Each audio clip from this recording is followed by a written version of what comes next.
Hey, this is StarCraft 2 History, and this time I'm going to talk about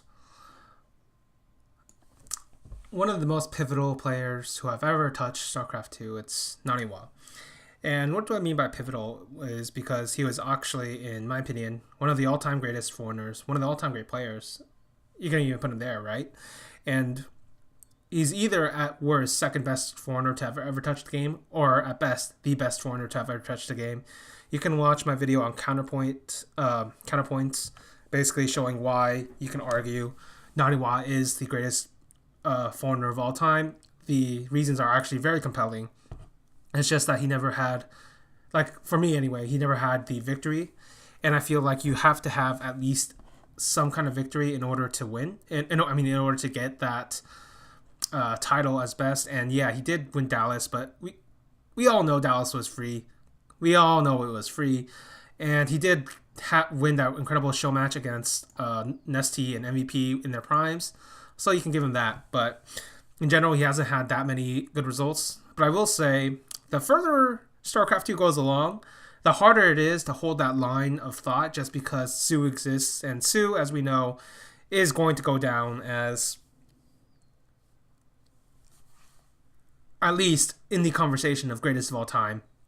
And there are very strong reasons as to why he is already the greatest of all time without even winning a single GSL. That guy is ridiculous. But it's not, this isn't about Sue, it's about Naniwa. And Naniwa is a player you can actually put in Sue's category because Naniwa is the Kong of the foreigners. This guy has gotten so many second places. Let's see, he got second in TSL3, got second at MLG Providence, got second at Stockholm, got second at ESL New York.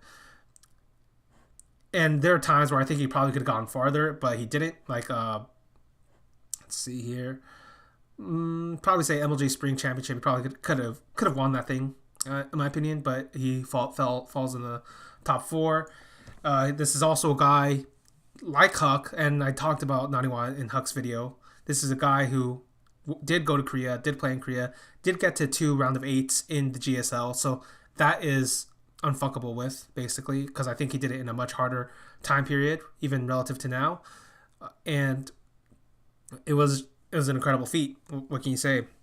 And the reason I am citing all of his achievements first is because that is, in a sense, what Naniwa is his achievements. And this is a weird way to put it because every other player, they have things outside of the game, so to say. And what do I mean by that? Basically, what I mean is they have other things they care about, which is, the relationship with, on a personal level, but also the relationship with, on a community-wide level, relationships with your pro players, your teams, your orgs.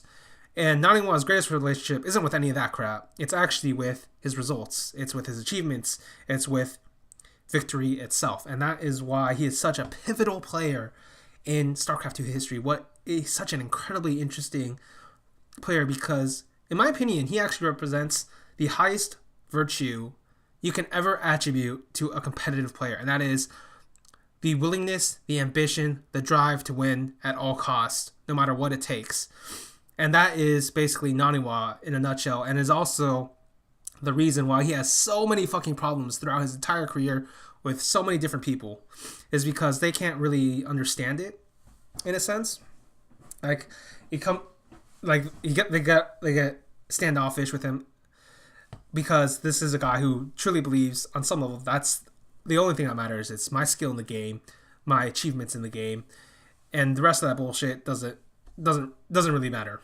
And that's always been something incredible about Naniwa specifically, is this is a guy who clearly should have burned out, in my opinion, much faster than he did, just relative to how much community hatred he got. But just like Idra, in a sense, he actually rose above it because he was so good that even his haters became fans at some points because they were just as loyal and fanatic, just following him, and his fans just followed him too, and they made up things about him in their minds that didn't exist. Like, for instance, when he went to BlizzCon 2013, there was a article Zeal wrote for Team Liquid, basically saying Naniwa, he might appreciate your comments as fans, but this This is for him. This isn't for Sweden. This isn't for the SC2 community. This isn't for the foreigners. This is for Naniwa.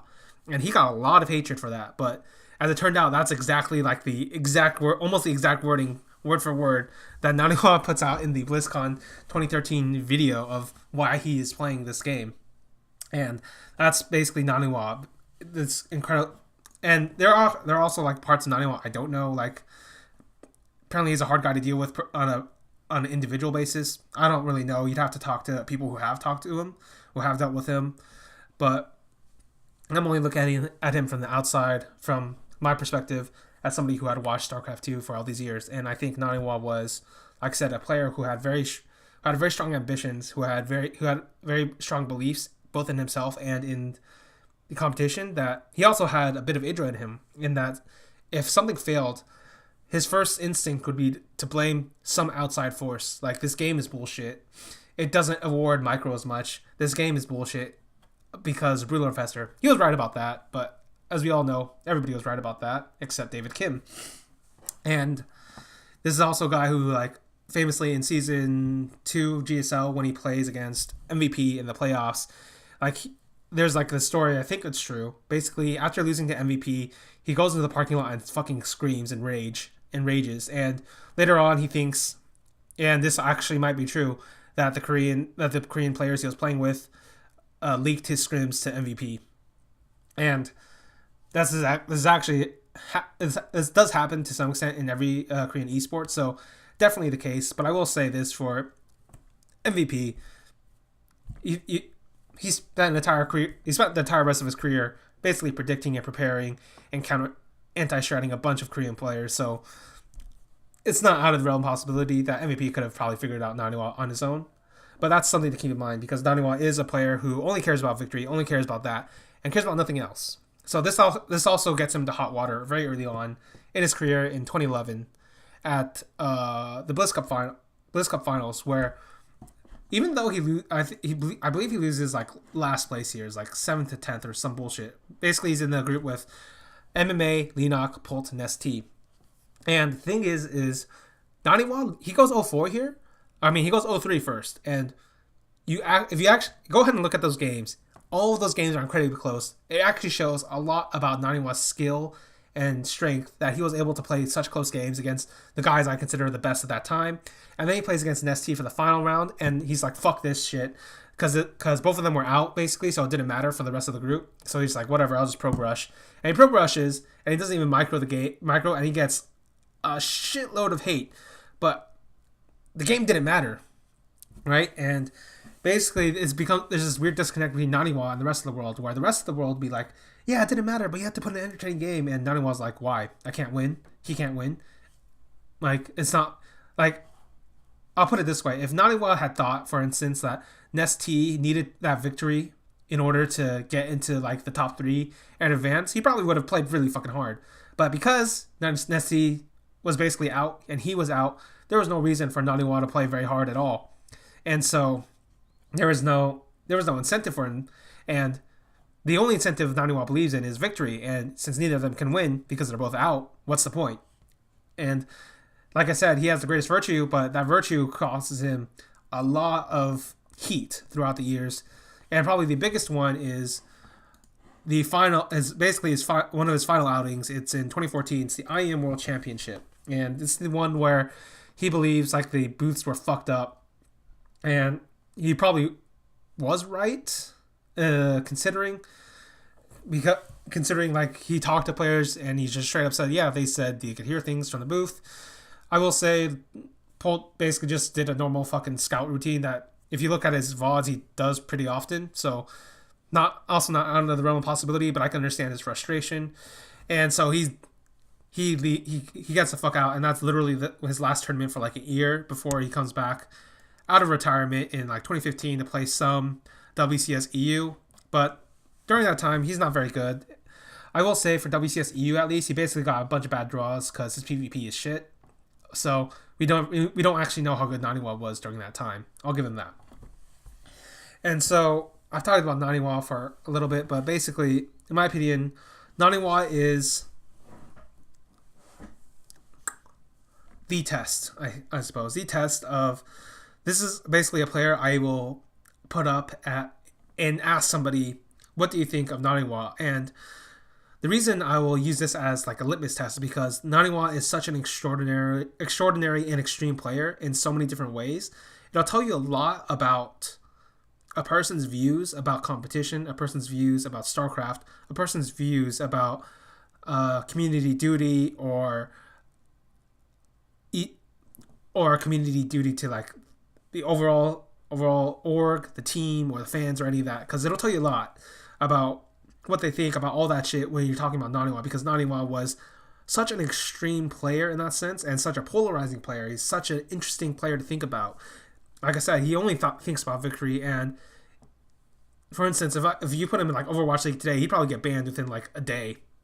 Like, this guy was so extreme because he would only think about victory, and so he wouldn't care that much about the fan. Like I said, he'd appreciate them, but he wouldn't care that much about them because he believes, and he probably still does, that he only ever did it for himself.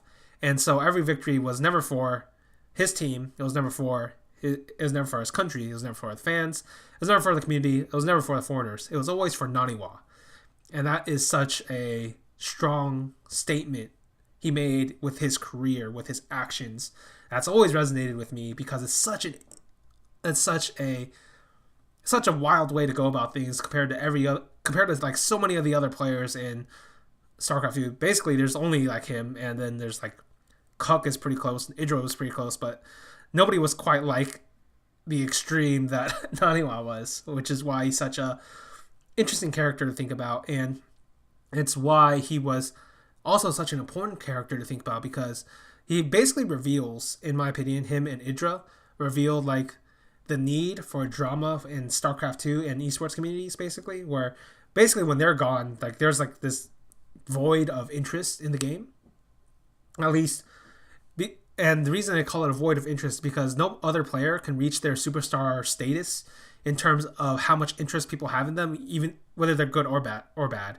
There are very few players that can do that, and he was definitely one of them. And he was he is, in my opinion, a defining player of StarCraft 2, and I was very close to kicking off one of my players on my Mount Rushmore in that Thorn video I did, where I basically picked the 4 players I thought were defining of StarCraft 2, which was a StarCraft 2 history, so MVP, Reign, Sue, MMA. I was actually thinking about kicking one of them off for Naniwa, just because Naniwa is such an extreme example and such an interesting example of both the competitive spirit and the inevitable sort of drawbacks it comes with if you truly embody it to its highest form, so to speak.